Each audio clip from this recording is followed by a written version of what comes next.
Assalamualaikum warahmatullahi wabarakatuh. Apa kabar abang-abang dan kakak kelas 7?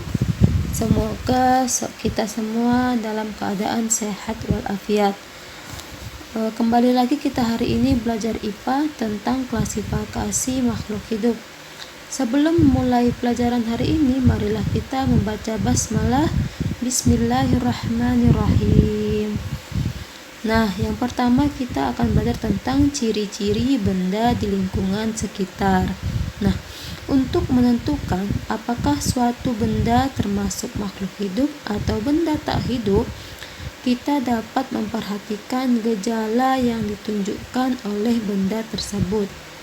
Setiap makhluk hidup mempunyai gejala-gejala hidup, sedangkan benda tak hidup tidak mempunyai gejala hidup. Nah, berdasarkan ciri-cirinya kita membedakan menjadi dua. Yang pertama benda tak hidup dan yang kedua adalah benda hidup atau makhluk hidup. Benda tak hidup memiliki beberapa ciri-ciri. Yang pertama memiliki bentuk dan ukuran. Nah, suatu benda memiliki bentuk dan ukuran tertentu. Bagi beberapa jenis benda, bentuk dan ukuran tersebut merupakan ciri khas yang dimiliki oleh benda. Misalnya, bola berbentuk bulat memiliki diameter dan atau guci yang berbentuk tabung dengan bagian tengah dari guci lebih lebar diameternya dibandingkan bagian yang lainnya. Atau bisa juga pasir yang ukurannya pasti lebih kecil dibandingkan batu kerikil. Yang selanjutnya ciri-cirinya adalah memiliki kegunaan. Nah, semua benda yang tak hidup juga memiliki kegunaan yang secara langsung maupun tidak langsung dan dimanfaatkan oleh manusia. Misalnya, kursi memiliki kegunaan untuk tempat duduk, udara yang mengandung berbagai gas dan salah satunya oksigen yang penting bagi makhluk hidup, dan tanah yang berguna sebagai tempat makhluk hidup bertempat tinggal.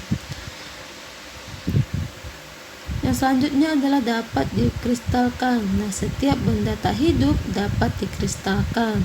Oleh karena itu, benda tersebut mati, maka bagian-bagiannya hanya akan hancur tetapi dapat dikembalikan ke bentuk semula. Dan ciri yang terakhir adalah komposisi kimia zat tertentu. Nah, selanjutnya kita akan belajar tentang makhluk hidup. Nah, sesuatu termasuk makhluk hidup karena adanya ciri-ciri kehidupan. Makhluk hidup tidak hanya memiliki beberapa ciri hidup, tetapi harus memiliki semua ciri-ciri makhluk hidup. Adapun ciri-ciri makhluk hidup, yang pertama adalah bernapas, yang kedua memerlukan makanan dan minuman, yang ketiga bergerak, yang keempat tumbuh dan berkembang, yang selanjutnya berkembang biak, ciri selanjutnya peka terhadap rangsangan, adaptasi, dan mengeluarkan zat sisa. Nah, itu ciri-ciri makhluk hidup yang pertama kita bahas adalah bernapas.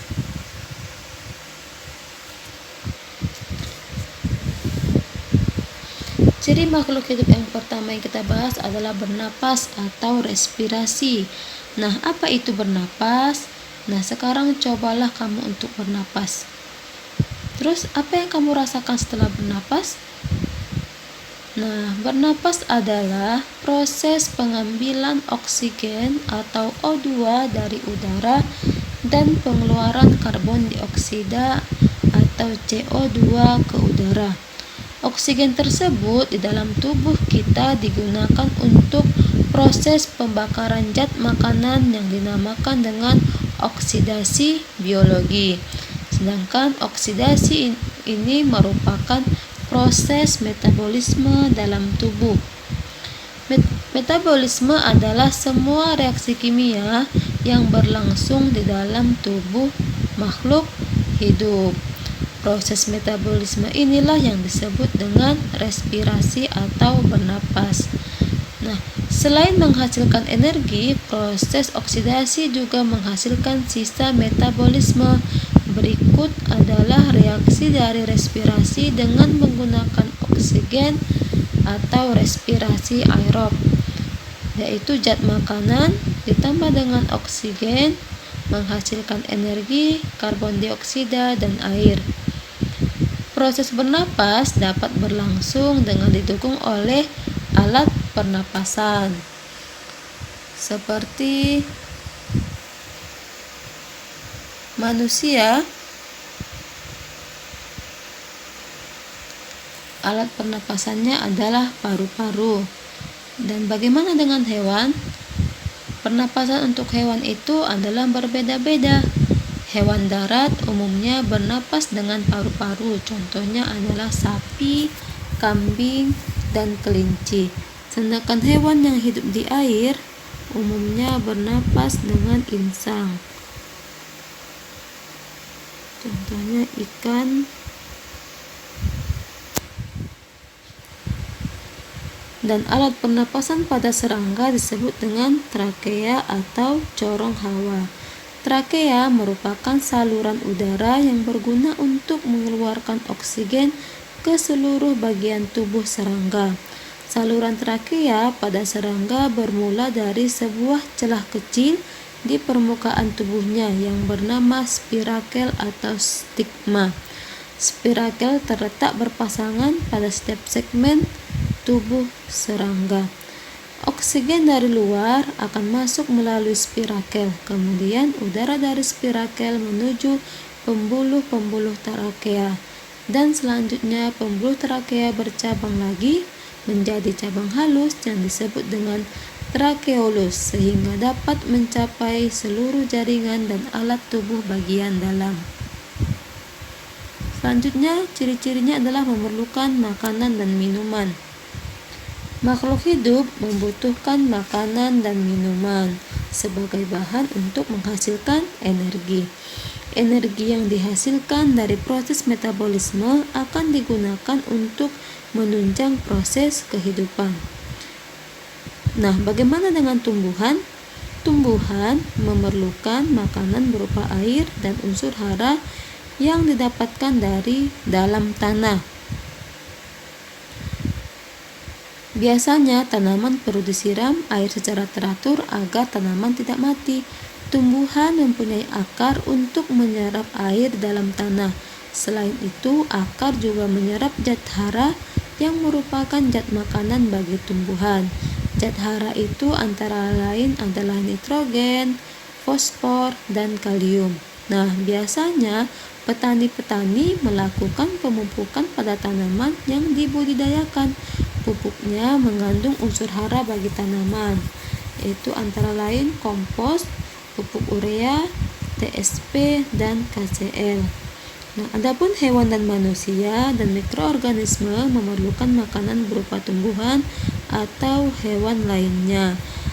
Makanya dengan itu hewan dan manusia tidak dapat menghasilkan zat makanan sendiri yang disebut dengan heterotrof. Sedangkan tumbuhan termasuk bersifat makhluk hidup yang bersifat autotrof, yaitu mampu menghasilkan zat makanan sendiri. Selanjutnya, bergerak. Gerak adalah perubahan posisi seluruh atau sebagian tubuh makhluk hidup. Pergerakan yang terjadi pada manusia dan hewan biasanya bisa diamati, berbeda dengan tumbuhan. Pergerakan pada tumbuhan berlangsung bersama dengan proses tumbuh.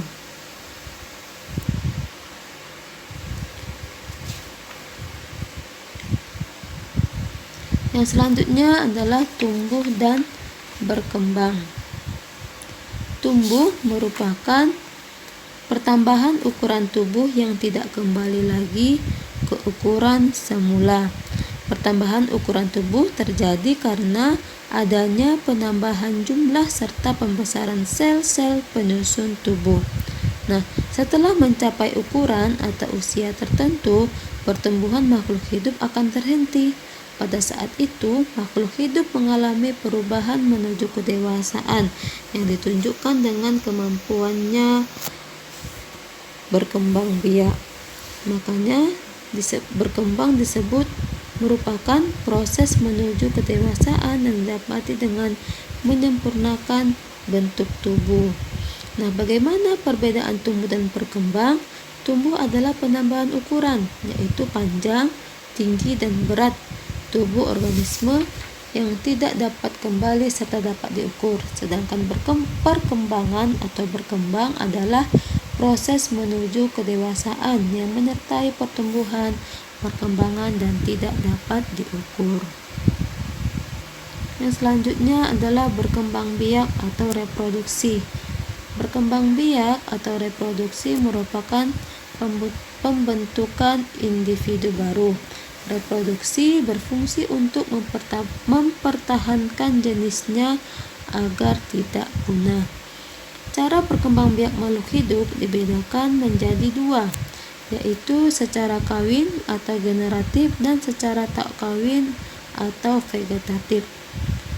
Perkembangan secara kawin melibatkan alat-alat reproduksi. Misalnya, alat reproduksi pada tumbuhan berupa benang sari dan putik pada bunga. Bila terjadi pembuahan, bunga menghasilkan biji. Alat reproduksi hewan berupa alat kelamin hewan, jantan dan betina. Reproduksi vegetatif pada tumbuhan dapat terjadi secara alamiah, misalnya dengan spora, tunas, dan umbi. Selain itu, pada tumbuhan dapat pula dengan reproduksi vegetatif secara buatan, contohnya dengan stek, okulasi, dan cangkok. Reproduksi vegetatif pada hewan antara lain dengan tunas, membelah diri, dan fragmentasi. Ciri-ciri selanjutnya adalah peka terhadap rangsangan. Peka terhadap rangsangan atau iritabilitas yaitu kemampuan makhluk hidup untuk menerima dan menanggapi rangsangan. Makhluk hidup mempunyai kemampuan untuk bereaksi terhadap segala perubahan di sekitarnya. Untuk mengenali berbagai macam perubahan yang terjadi di sekitarnya, hewan dan manusia dilengkapi dengan alat indera. Alat indera tersebut adalah telinga yang peka terhadap getaran, suara, mata yang peka terhadap rangsangan cahaya, hidung yang peka terhadap bau, lidah yang peka terhadap rasa, dan kulit peka terhadap sentuhan. Sedangkan tumbuhan tidak mempunyai alat indera, akan tetapi tumbuhan mempunyai kemampuan untuk bereaksi terhadap rangsangan lingkungannya. Contohnya yaitu pada saat putri malu kita sentuh, maka putri malu akan menutupkan daunnya. Itu menunjukkan bahwa putri malu atau tumbuhan memiliki ciri-ciri peka terhadap rangsangan. Yang selanjutnya adaptasi. Adaptasi adalah penyesuaian diri makhluk hidup terhadap lingkungannya.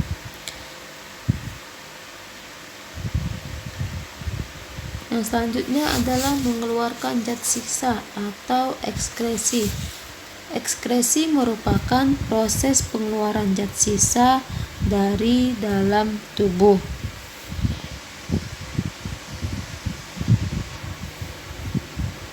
Coba kamu perhatikan, setelah berolahraga atau melakukan aktivitas yang membutuhkan energi banyak, maka kita akan mengeluarkan keringat yang banyak pula. Nah, tentunya kamu pernah berkeringat kan? Mengapa tubuh kita mengeluarkan keringat? Nah, keringat yang dikeluarkan tubuh merupakan zat sisa hasil metabolisme yang harus dikeluarkan agar tidak meracuni tubuh.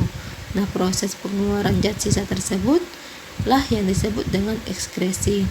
Selain keringat, zat sisa yang dikeluarkan manusia adalah urin, dikeluarkan melalui ginjal, karbon dioksida dan uap air dikeluarkan melalui paru-paru, Getah empedu dan urea dikeluarkan melalui hati.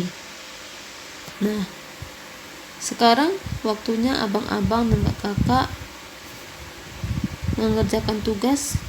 Kerjakan di buku tulis kerjakan tugas mandiri pada LKS halaman 23 nomor 1 sampai 5. Sekian pelajaran kita hari ini. Marilah kita membaca hamdalah. Alhamdulillahirabbil alamin. Stay at home and keep healthy. Wassalamualaikum warahmatullahi wabarakatuh.